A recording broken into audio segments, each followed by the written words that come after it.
आज हम क्लास 10 इतिहास अध्याय 1 यूरोप में राष्ट्रवाद के बारे में पढ़ेंगे। इसके ऑब्जेक्टिव प्रश्न को देखेंगे। पहला प्रश्न, इटली तथा जर्मनी वर्तमान में किस महादेश के अंतर्गत आते हैं? यूरोप। दूसरा प्रश्न, फ्रांस में किस शासन वंश की पुनः स्थापना वियना कांग्रेस द्वारा की गई थी? आंसर, बूर्बो राजवंश। तीसरा प्रश्न, मेजनी का संबंध किस संगठन से था? कार्बोनरी।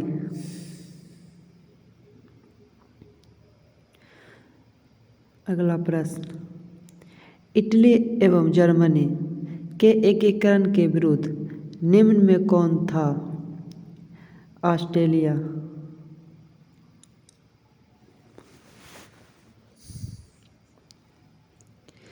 काउंट काबूर को विक्टर एमुएल ने किस पद पर नियुक्त किया?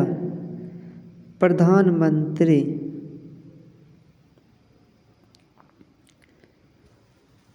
गैरिबाल्डी पेशे से क्या था?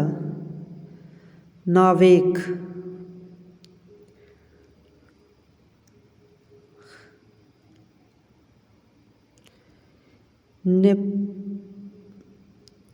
जर्मनी राइन राज्य का निर्माण किसने किया था? Napoleon Bonaparte.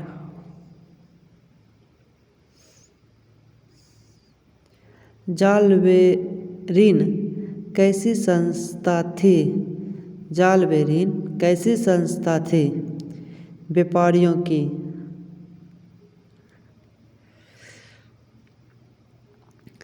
रक्त एवं लौह की नीति का अवलंबन किसने किया? बिस्मार्क। रक्त एवं लौह की नीति का अवलंबन किसने किया? बिस्मार्क। फ्रैंकफर्ट की संधि कब हुई? फ्रैंकफर्ट की संधि कब हुई? 1871 ईस्वी। 1871 ईस्वी। नेपल्स की क्रांति कब हुई थी? या नेपल्स की क्रांति कब हुई थी? 1821 ईस्वी। बी 1821 ईस्वी। चार्टिस्ट आंदोलन कहाँ हुआ? चार्टिस्ट आंदोलन कहाँ हुआ? इंग्लैंड।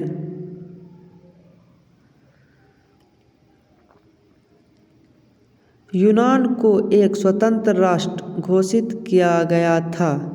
यूनान को एक स्वतंत्र राष्ट्र घोषित किया गया था 1832 ईस्वी। कार्बोनरी संगठन किस वर्ष हुई? कार्बोनरी संगठन 1810 ईस्वी में हुई।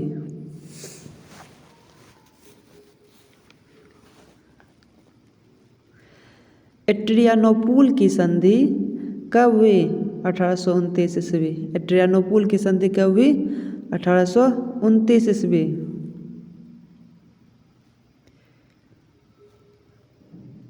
एड्रियानोपुल की संधि किन दो देशों के बीच हुई? तुर्की और रूस के बीच। तुर्की और रूस के बीच एड्रियानोपुल की संधि हुई थी।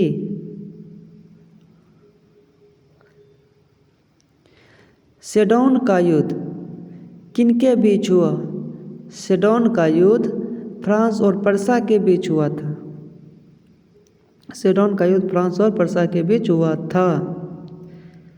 आज यानी 28 नवंबर को महात्मा ज्योतिबा फुले जी का पुण्यतिथि है। उन्हें सत्य सत्य नमन प्रणाम अदा करते हैं। मार्गदर्शन किड्स प्ले स्कूल की ओर से। पोलैंड के विद्रोह को किसने कुचल दिया? पोलैंड के विरोध को किसने कुचल दिया? पोलैंड के विद्रोह को रूस ने कुचल दिया था। सन 1870 में फ्रांस और पर्सा के बीच युद्ध हुआ था सेडोन में। कहाँ पे हुआ था? सेडोन में युद्ध हुआ था फ्रांस और पर्सा के बीच। यूरोप वासियों के लिए किस देशों का साहित्य, ज्ञान एवं विज्ञान प्रेरणा स्रोत रहा? यूनान। यूरोप वासियों के लिए यूनान प्रेरणा स्रोत रहा। युवा इटली संस्था का विकास किया। युवा इटली संस्था का विकास मैजनी ने किया था। युवा इटली संस्था का विकास मैजनी ने किया था। बिस्मार्क निम्न में से क्या था? बिस्मार्क कूटनीतिज्ञ था। बिस्मार्क कौन था? कूटनीतिज्ञ।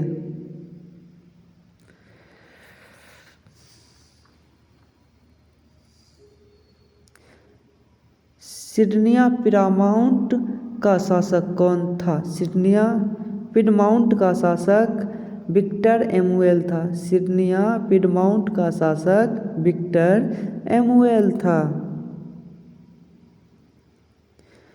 यूनानिया स्वतंत्रता आंदोलन के दौरान कौन ब्रिटिश कवि शहीद हुए?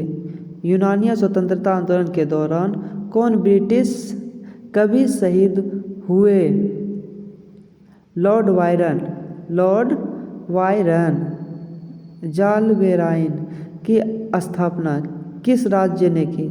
जालवेराइन की स्थापना पर्सा ने की। जालवेराइन की स्थापना कौन की? पर्सा। देखिए कुछ चेंज हुआ है, बाद में 28-27 का बताएंगे। मारियान किस देश के राष्ट्रवाद के प्रतीक थी? मारियान फ्रांस के राष्ट्रवाद के प्रतीक थी। हंगरी की भाषा क्या थी? हंगरी की भाषा मैग्यार थी। हंगरी की भाषा क्या थी? मैग्यार थी हंगरी की भाषा। जो क्वेश्चन चेंज हुआ था वो आगे चल गया था, बाद में बताते हैं। यूनान के स्वतंत्रता संग्राम में किसकी पराजय हुई? यूनान के स्वतंत्रता संग्राम में तुर्की की पराजय हुई थी। यूनान के स्वतंत्रता संग्राम में तुर्की की पराजय हुई थी। 29 नंबर का क्वेश्चन पहले बता दिए। यूरोपीय सभ्यता का पालन किसने किया था?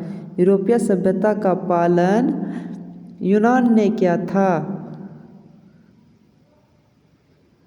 एक्ट ऑफ यूनियन किस वर्ष पारित हुआ? एक्ट ऑफ यूनियन 1688 ईस्वी में पारित हुआ। एक्ट ऑफ यूनियन 1688 ईस्वी में पारित हुआ। 1789 की फ्रांसीसी क्रांति के समय वहाँ किस राजवंश का शासक था? बुर्बो राजवंश। 1889 के फ्रांसीसी क्रांति के समय बुर्बो राजवंश का शासक था। नेपोलियन संहिता किस वर्ष लागू की गई? नेपोलियन संहिता किस वर्ष लागू की गई? 1804 ईस्वी में। जर्मनी के एकीकरण के लिए बिस्मार्क ने कितने युद्ध किए? जर्मनी के एकीकरण के लिए बिस्मार्क ने कुल 3 युद्ध किए। वियना कांग्रेस में कौन राष्ट्र सम्मिलित नहीं था? वियना कांग्रेस में जर्मनी शामिल नहीं था। वियना कांग्रेस में पवित्र संघ की योजना किसने प्रस्तुत की? रूस ने। किसने प्रस्तुत की? रूस ने। यंग इटली के संस्थापक कौन था? यंग इटली के संस्थापक मैजनी था। कौन था? मैजनी।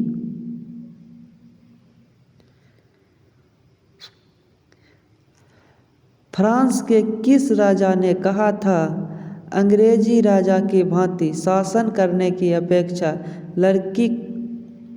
लकड़ी काटना अधिक पसंद करूँगा? चार्ल्स दसम। चार्ल्स दसम कहा था। पर्सा का शासक कौन था? पर्सा का शासक विलियम प्रथम था। पर्सा का शासक कौन था? विलियम प्रथम। यूरोप का मरीज किसे कहा जाता था? थोड़ा चेंज क्वेश्चन, मतलब गलत है। यूरोप का मरीज किसे कहा जाता है? तुर्की को। यूरोप का मरीज किसे कहा जाता है? तुर्की को। नेपोलियन ने जर्मनी में किस संघ की स्थापना की? राइन संघ। नेपोलियन ने राइन संघ की स्थापना में जर्मनी में की थी।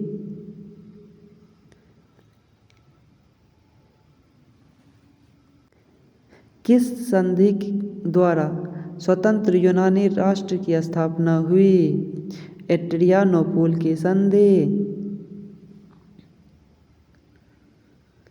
यंग यूरोप की स्थापना किसने की? यंग यूरोप की स्थापना मैजनी ने की थी। किसने की थी? मैजनी ने। नवगुल्फ आंदोलन कहाँ हुआ था? नवगुल्फ आंदोलन इटली में हुआ था। नवगुल्फ आंदोलन कहाँ हुआ था? इटली में। मेटरनिख कौन था? मेटरनिख ऑस्ट्रेलिया का चांसलर था। मेटरनिख कौन था? मेटरनिख ऑस्ट्रेलिया का चांसलर था।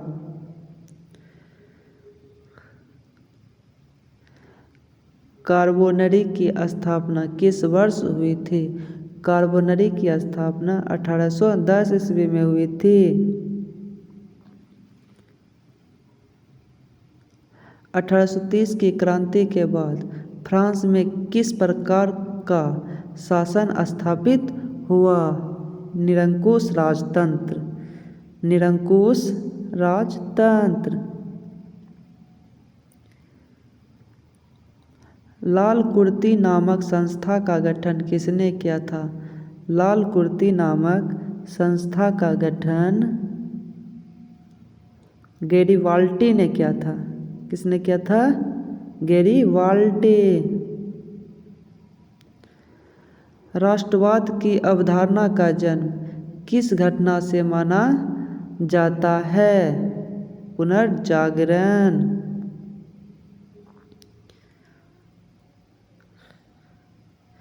रक्त और लौह की नीति किसने अपनाई? बिस्मार्क। रक्त और लौह की नीति बिस्मार्क ने अपनाई।